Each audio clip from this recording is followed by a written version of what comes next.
Thank you very much. Good afternoon, ladies and gentlemen. Also from my side, a warm welcome to ECDC's press conference on the current Hantavirus outbreak, and thanks for joining us today. As you all know, we originally planned to have our expert who has been on the cruise ship for 3 days to be here today with us. He arrived very, very late last night, and he is extremely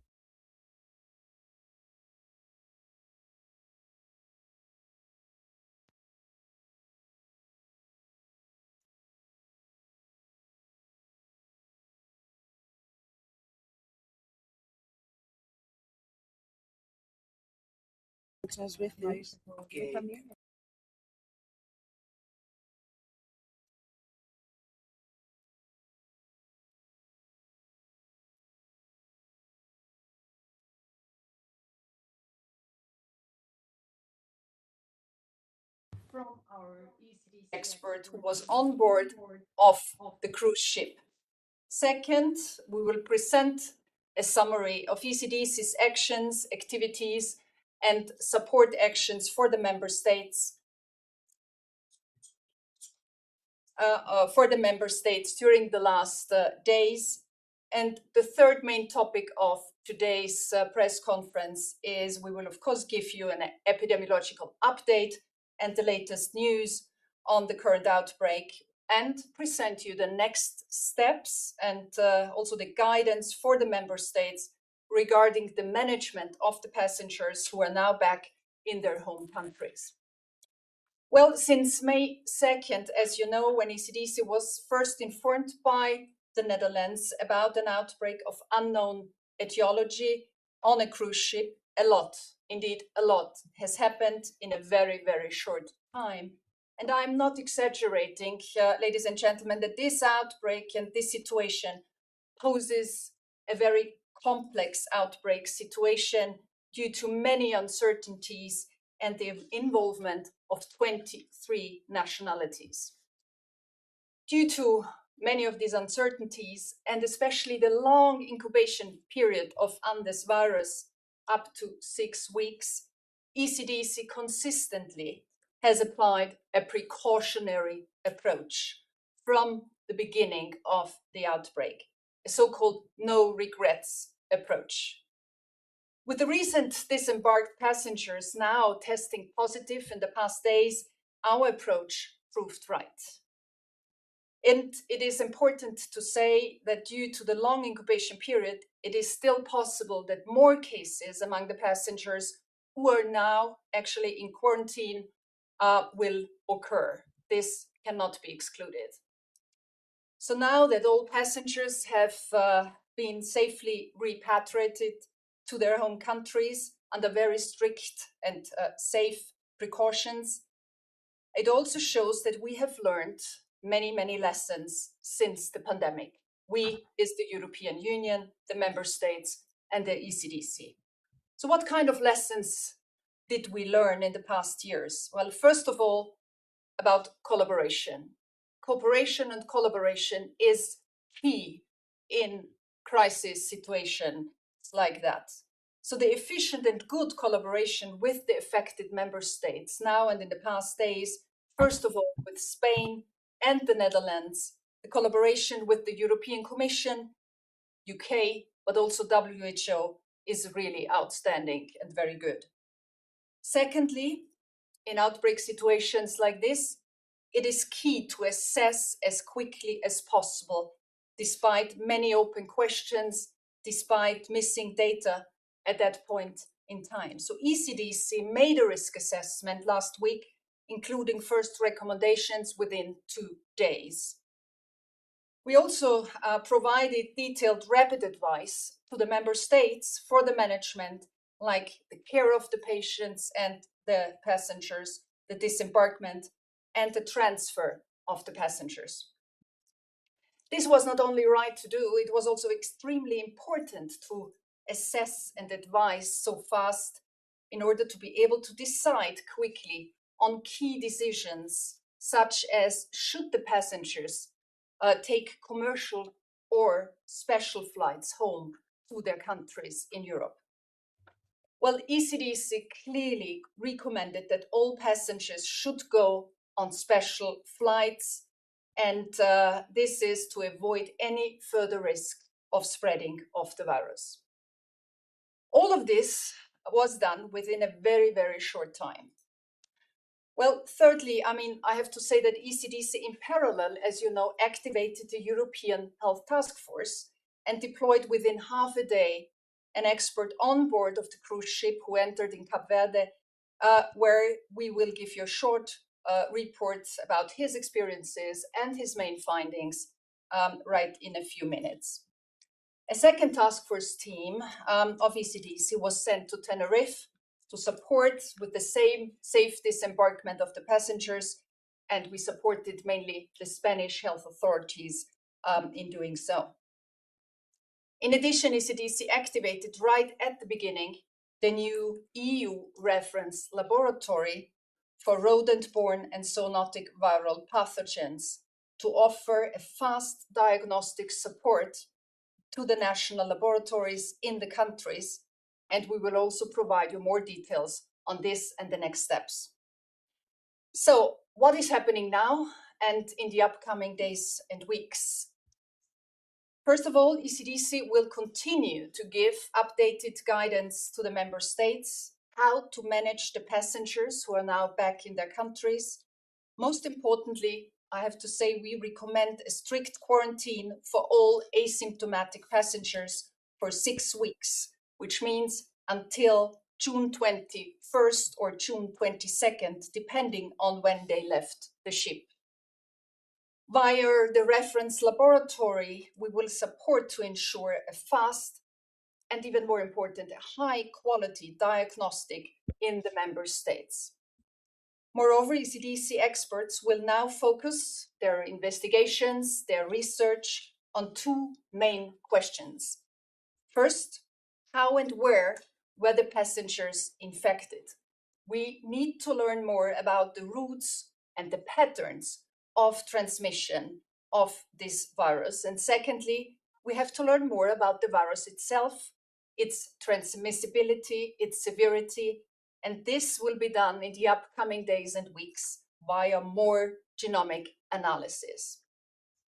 I will end here summarizing. So far, I can say this is a best practice example of good European teamwork.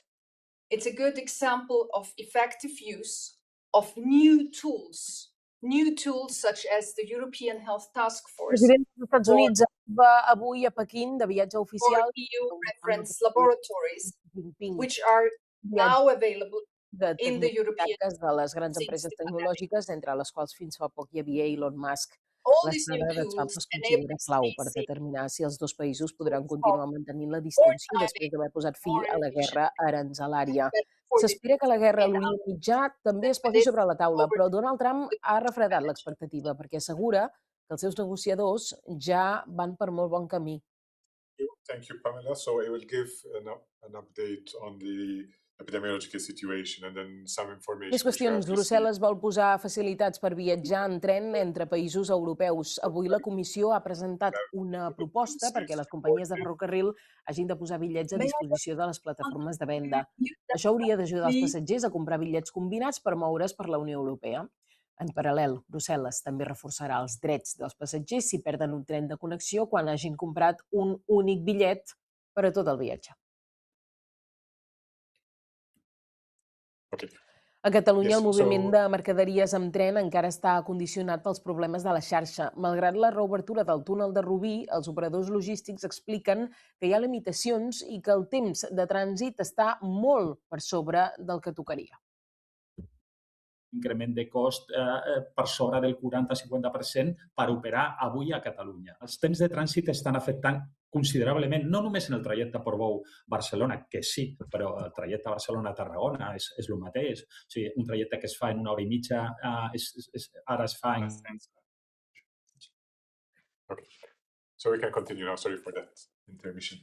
So in terms of the epidemiology, we are seeing 11 cases reported so far. We have 8 confirmed cases, 2 are probable and 1 which is still being verified.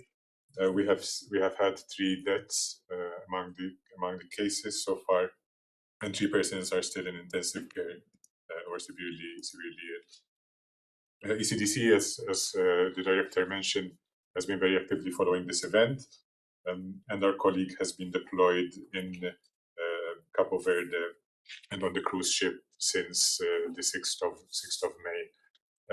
On the cruise ship, the colleague has found a situation which was very calm. He boarded the ship after the last 2 symptomatic cases had left the cruise ship, and his role on the ship was to support the outbreak investigation, provide information on prevention and control, and investigation and further investigation of the event.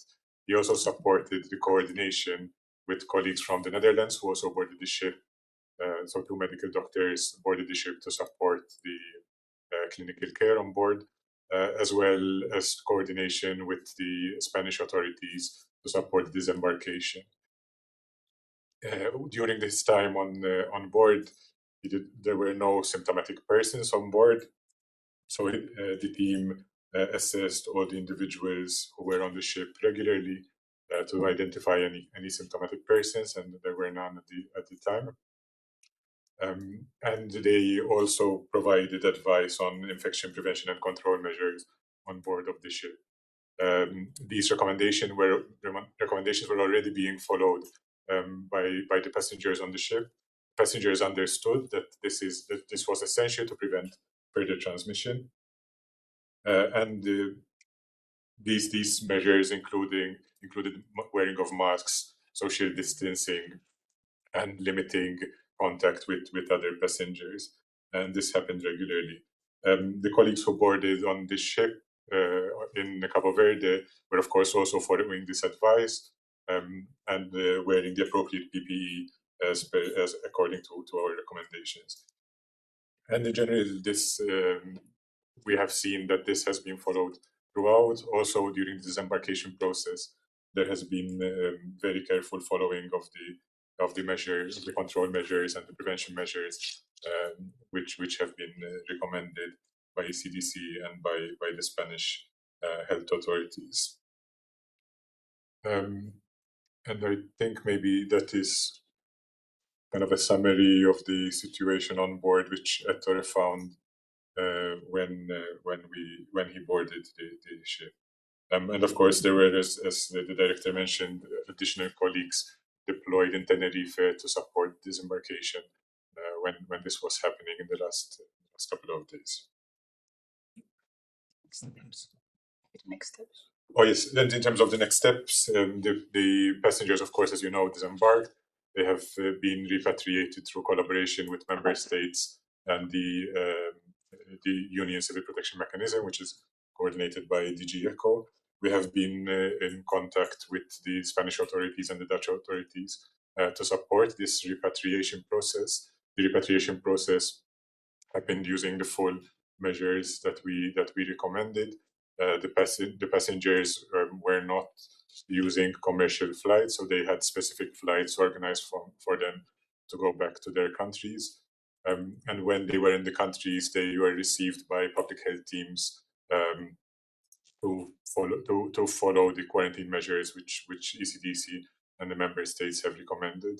The quarantine measures then are in the hands of the member states, so this will be implemented following the guidance from ECDC, but implemented at national level based on the resources available and the specific recommendations within the countries.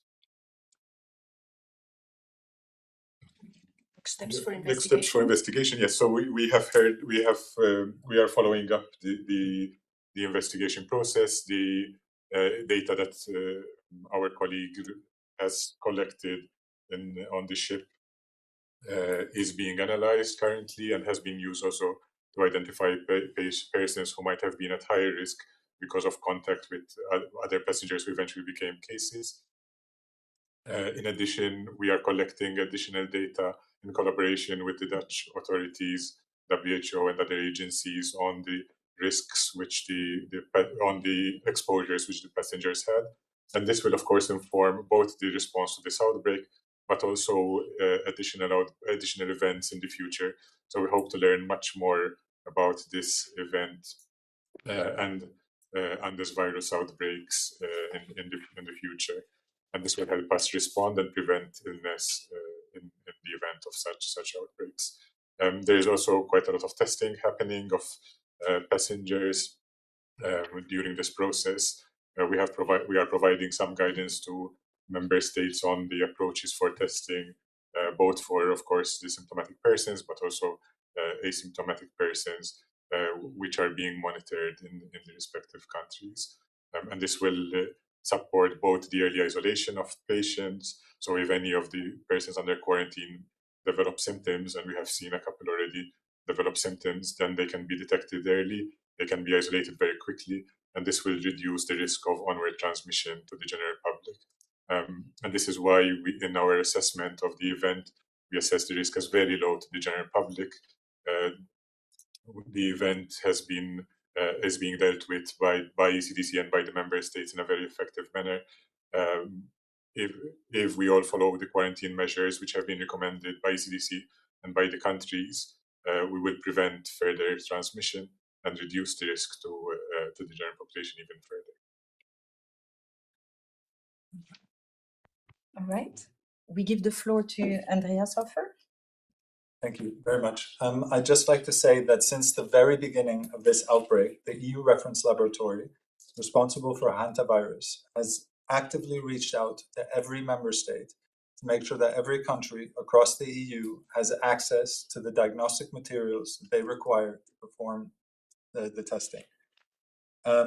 It's important to note that since the pandemic, since the beginning of last year, the ECDC and the European Commission have designated 10 such EU reference laboratories for public health. These reference laboratories for public health do not just respond to events like this, but they're very actively engaged, and they have been for the last year and a half, to prepare and to strengthen capacity so that when an event such as this one happens, we're able to immediately respond across the EU. With regards to what's known about the virus, preliminary investigations based on the whole genome sequencing that is available to us suggest that there are no indications that this virus is acting any different from the known virus circulating in some regions of the world. All sequences obtained to date are virtually identical, which means that there was likely only a single transmission event from an infected animal to a human. And lastly, on this point, the investigations also suggest that all of the diagnostic techniques that are currently being used in the EU will work very well. Given that at the moment we have a very limited amount of data available on the sequencing side, it is very, very important that every laboratory and every partner working on this event share this information in a transparent manner so that everybody has all the data necessary to guide public health action. Thank you. Thank you very much. So now it is the time to open the floor for questions. I remind you, you can ask your question directly if you raise your hand. And I have a question from Rory O'Neill from Political. So please unmute yourself and ask your question. Hello, thanks very much. Can I ask, what's ECDC's position on whether hantavirus can be transmitted by asymptomatic patients? And do you have a different position to the US CDC, which is, they put their guidance seemed to suggest that transmission could only occur with symptomatic patients?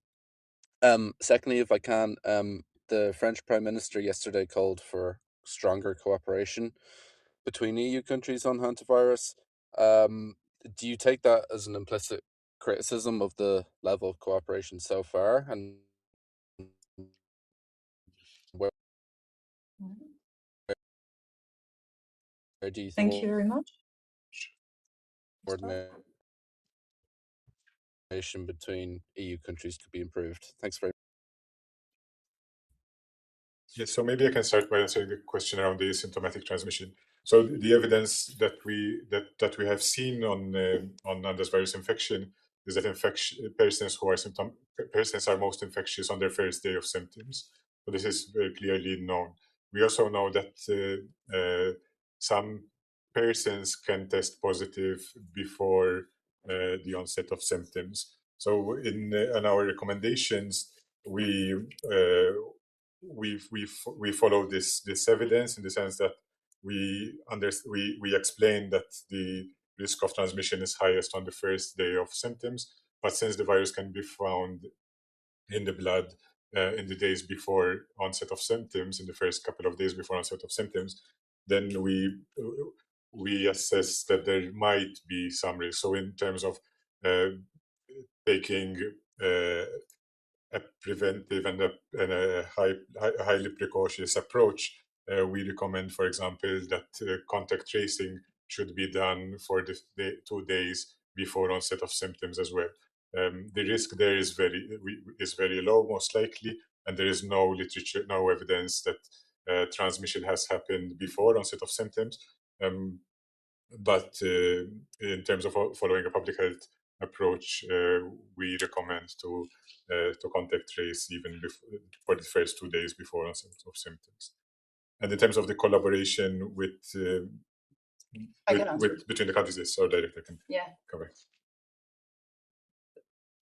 Thanks, Gianfranco. Regarding your question about the cooperation, I can only say it from our perspective, the cooperation at the level of the public health authorities of the member states, the Commission, WHO, and us as European Center for Disease Prevention and Control has been very, very strong, very efficient from the beginning, starting at the weekend of the 2nd of May.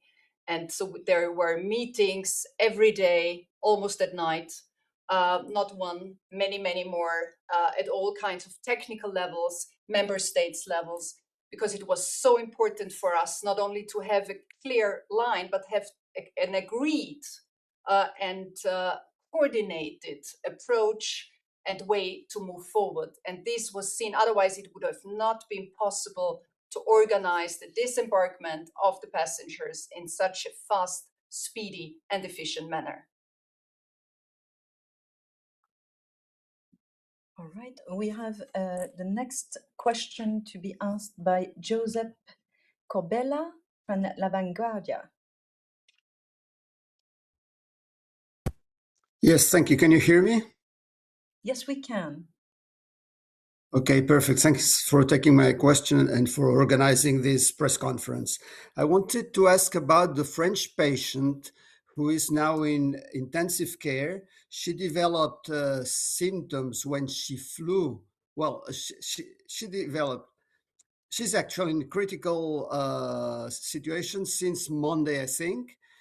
From the literature we have from the outbreak in Argentina, the prodromal phase is between 3 and 6 days, and that seems to suggest that she should have started to have symptoms at around Friday, so when she was still on board. So I would like to ask, when you say that no passengers had any symptoms when they onboarded, what specifically was done with this person? Was her fever taken? Was she asked every day how she felt? What was done to be sure that really she did not have symptoms? Because this might be otherwise a case in which she has developed this serious situation in a very short time. Thank you. Thank you. Thank you for the question. Indeed, her onset of symptoms was very, very soon after disembarkation. All the passengers who were on the ship were examined before leaving the ship, and none of them were symptomatic at the time. So this includes, of course, the French lady. I understand from our colleague who was on board the ship that her temperature was also checked 3 times, and she did not have any fever on the 3 times that this was checked. So as far as we know from the information we have, we still believe that she did not have any symptoms while on board of the ship. But of course, we are waiting for further information also from our colleagues in France who are investigating this case.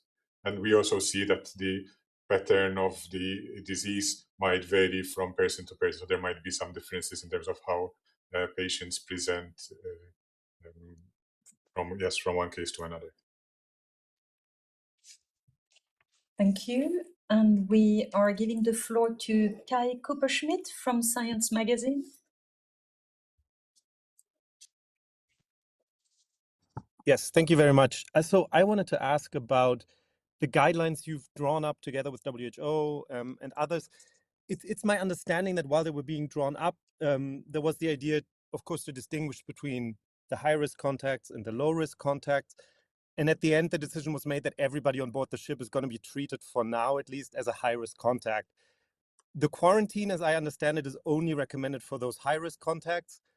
And so one of the questions I have is there still the possibility that epidemiological investigation is going to lead countries to downgrade people from the ship to say they were low-risk contacts and they don't need to be in quarantine?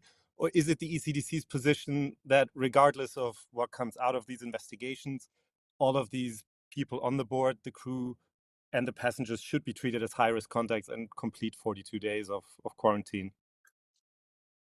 Should I start? Yes, please. So I will start, and then Gianfranco can give you more details on that. As you see here, I mean, we had very good discussions in order to have one agreed line how to manage the passengers coming from the ship. And as I said before, for us it was important, due to the many uncertainties at that point in time, to take a precautionary approach, which means classifying all passengers on board as high-risk patients, because we had many, many open questions regarding their exposure.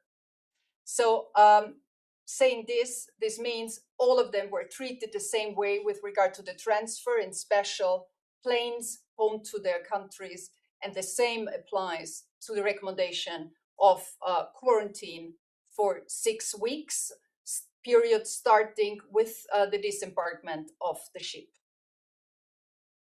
Yes, indeed. So we consider everyone who was on, all the passengers and crew who were on board the ship as high-risk contacts.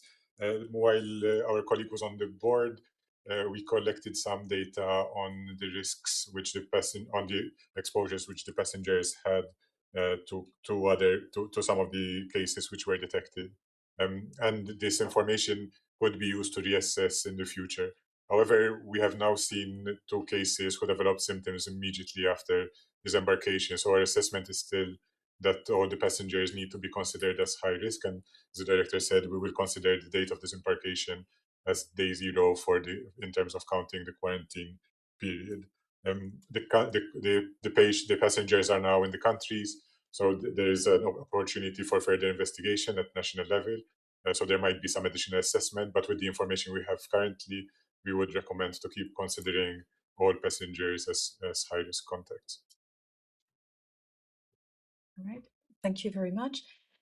We take the next question that is in the chat. It is from Leo Sands from the New York Times. It's a question to Mr. Spiteri. Can you confirm the total number of people currently in intensive care with hantavirus? Does that include the woman in Paris hospital? And is there any update on her condition? As of this morning, we understood that she was still in intensive care. And in total, yes, we have a total of 3 persons who are in intensive care. But this information changes very rapidly. So we will communicate on this through our website as the information changes. Thank you. I take the next question also from the chat, and it is from Mart Foucault from Bloomberg. So you advocate for the no regret approach, but different countries appear to enforce that differently. Does self-isolation at home for former passengers seem sufficient to you in that context? Also, can you confirm passengers still took meals together on the ship even after the outbreak became clear? Yes, so in terms of the quarantine, the way in which quarantine is implemented, ECDC recommends self-quarantine, and this can be implemented, of course, in different ways. And it is the countries which decide on how this is implemented nationally. And the decision can be based on different types of or different considerations, including the availability of institutional quarantine. Also, it can be on a case-by-case basis. So if a person is able to safely quarantine at home and has the facilities at home and is close to a medical facility in case there is a need for evacuation in case symptoms develop, then that could be fine. But if a passenger, for example, does not have a hospital nearby which has adequate facilities to take care of him or her in case of symptoms, then maybe institutional quarantine is more appropriate. So this can be decided both at national level but also on a specific individual level to take the most appropriate care for the passengers. We need to remember they have been on a boat for a month, not seeing their loved ones. So it needs to be taken into consideration as well. But of course, the key priority is that it should be safe for the passenger and for their loved ones. And then the other question was in terms of the measures taken on board. We understand from a colleague who was on board that there was adequate space on the ship. The ship was not full, so there was a place to keep social distancing at all times, including during meals on the ship. All right, so we're moving on to a question from David Steger from 24 Hungary. Was all the 29 passengers who departed the ship in April successfully located and isolated? Yes, so we know that the passengers from the European Union have been located and are under quarantine. We also know that the WHO and the South African colleagues have been organizing the contact tracing for the passengers from the rest of the world. We do not have all the details for the passengers outside the European Union, but we understand from WHO colleagues that these are being managed in the appropriate way. All right. I will take the two next questions together as they are related. It is questions that came into the chat from Stephanie Benz from L'Express, but as well from Pedro Cattaneo from the Portuguese news agency Lucia. So has the genome of the virus been completely sequenced? If not, when will it be? And the second question is, just to be clear, does the ECDC completely reject the possibility that this is a new strain of hantavirus? I can take that. So the genome of this virus has been completely sequenced. And on the second point here, I'd like to reiterate, so we make our assessments based on the available data that we have. At the moment, like I said at the beginning, there is no data to suggest that this virus is behaving differently in terms of transmissibility or severity from any of the known virus circulating in certain regions of the world. And based on that data, I would say that currently we have no reason to suspect that this is a new virus. Thank you. All right. I take the next question in person. So that is Johannes Petterer from ORF. Please, you can ask your question. Thank you. Johannes Petterer, Austrian. Can you hear me, see me? Yes, we can. Johannes Petterer, Austrian National Television. I have a question for the director. As an Austrian political journalist, this is giving me strong nostalgia. Ms. Randy Wagner, just overall, I would be interested in your assessment for our audience because they obviously know other viruses as well, and to many the hantavirus is still sort of new. So I was wondering if you could compare it to other viruses that we have seen, such as Ebola or other viruses. How dangerous is this virus, and how contained do you see it to be? Thank you. Well, regarding the hantavirus, it's a virus which is known for a long, long, long time. It's not a new virus as such, and even I don't know if you heard the beginning. I just start from the beginning. Hantavirus is for a long time a known virus. Even the subspecies of Andes is known for many, many decades. I think even 5 decades we know about in the medical literature about the Andes virus. Compared to other virus, it's not that easy to compare virus and virus, but what we know so far from Hanta that the transmissibility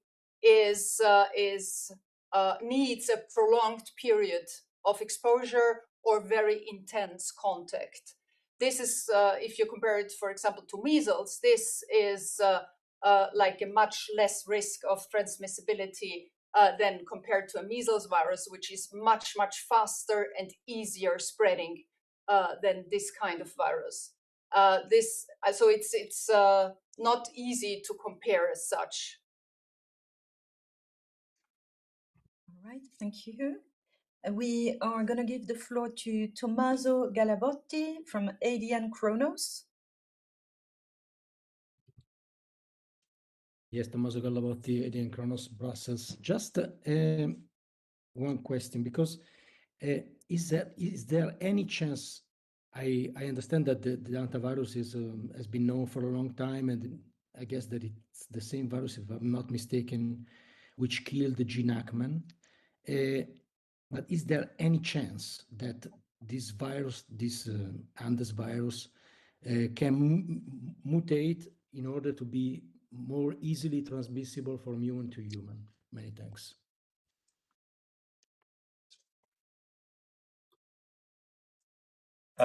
With regards to the Andes virus that's circulating right now, I believe it's different than the virus that killed Gene Hackman, because the Andes virus is the only one in the family of hantaviruses that is transmissible from person to person, which is why this is a little bit different than that. Viruses can mutate over time, but again, there's no reason right now to suggest that this one has mutated to become more transmissible. What we're seeing, I think both on the epidemiological and the microbiological side, suggests the virus is acting the way that they normally do. So I wouldn't entertain that very much. Thank you. The next question comes from Christina Singer from ORIAF, and it is in the chat. It is said today that there was an Austrian on a plane together with a high-risk person who therefore is now considered a low-risk person. How could that happen if there were special planes for all passengers? I'm not aware of this specific case. What we know about is that a number of passengers have been contact traced because they were on a flight from St. Helena to Johannesburg, where one of the cases boarded, and then she passed away in Johannesburg a few hours after boarding another flight, which was due to go to Amsterdam. And we know that for both flights, passengers are being traced. And it's important that the passengers who are contacted on these flights are quarantined, because they're assessed as being at high risk if they were in the 2 rows in front or the 2 rows behind, or same row as the passenger who passed away. For other passengers, we recommend that they monitor for symptoms, but they would be considered as low risk. And in this sense, they can go on with their normal life. But if they develop any symptoms, of course, they need to contact their healthcare providers and be assessed and mention that they have been on a flight. So far, we have not seen any cases linked to flights where this case was on board. But the incubation period is quite long, as you know. So there's still some time until the 6 weeks pass, and we will continue to observe this as the situation evolves. Thank you. I'm going to give the floor to Kai Kupferschmidt from Science Magazine that has a follow-up question. Please, Kai. Yes, thank you so much. I just wanted to check whether there's anything you can say at all about what the epidemiological investigation on the boat, so on the ship so far, has shown, just in terms of the situation on board and the likely spread. It seems so important to understand the risks. So what's kind of the first impression, maybe, in terms of what might have been happening on board, just in terms of ventilation, all of these things that you'd be looking at? Yes, so as I mentioned, our colleague on the ship, together with the Dutch public health, the Dutch medical colleagues, have started investigating the risks on the ship. What we understand, our hypothesis currently is that the first case was likely infected while traveling in Argentina in the weeks before boarding the ship. Most likely, this passenger transmitted the virus to the other passengers who acquired it on board, and it seems that the incubation periods fit with this process. As we have mentioned, there is a need for close contact and usually prolonged contact to transmit the virus. So this is still under investigation, the specific context between passengers. But the information we have is that so far the pattern seems to follow this approach, that there was close contact between a number of the passengers, and as you know, one of the cases was also the doctor on board, who had, of course, very close contact with the passengers who were ill at an early stage of the illness. All right, thank you very much. We are now going to take the last question from Sarah Heyman from the Swedish radio, from the chat. Do you have information on how many people were exposed when the Dutch lady flew to South Africa and collapsed at the airport? And if all those have been traced and contacted? As I mentioned earlier, no, we do not know exactly how many passengers were exposed. We know about the passengers from EU member states. We're collecting additional data from countries as we speak on the number of contacts which are followed in EU member states. We know that WHO is doing the same for countries outside the European Union, and that the South African colleagues have been contact tracing relating to this specific event in Johannesburg when the passenger was removed from the flight and then collapsed in the airport. So all the measures are being taken, but we do not have exact numbers on the number of passengers which are being followed currently. And with that, we would like to thank you very much for coming today to this press conference organized by the European Centre for Disease Prevention and Control. We are now going to close this press conference. We thank you very much. Goodbye.